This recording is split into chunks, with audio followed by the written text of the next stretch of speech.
ঠান্ডায় সব কেমন আছো? ওয়েদারটা খুব বাজে, কখনো গরম আবার কখনো ঠান্ডা।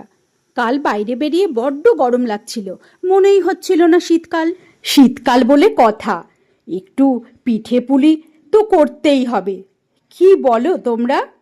তাই সুজি, রুল ময়দা, দুধ দিয়ে খুব ভালো করে ফেটিয়ে নিয়েছি। সাথে দিয়েছি একটু চালের গুঁড়ো, পাটালি গুড়, আর দিয়েছি সেই চুপি চুপি টিপসটা বলেছিলাম, একটু নুন ছিটিয়ে। দেখলেই তো, প্যান গরম করে ব্রাশে সাদা তেল লাগিয়ে একটু জলের ছেটা দিলাম, যাতে গোলাটা দেওয়ার পর চটপট উঠে যায়। দেখতে পেলে কত সুন্দর উঠে গেল। আর আমি পুরটা তৈরি করেছিলাম নারকেল, খোয়া ক্ষীর দুটো একসাথে মিশিয়ে, আর দিয়েছিলাম একটু এলাচ গুঁড়ো, সামান্য পাটালি গুড়। এমন পাটিসাপটা গরম গরম হাতে পেলে কেমন লাগবে তোমাদের বলো। ভিডিওটি যদি ভালো লাগে একটু শেয়ার করে দিও।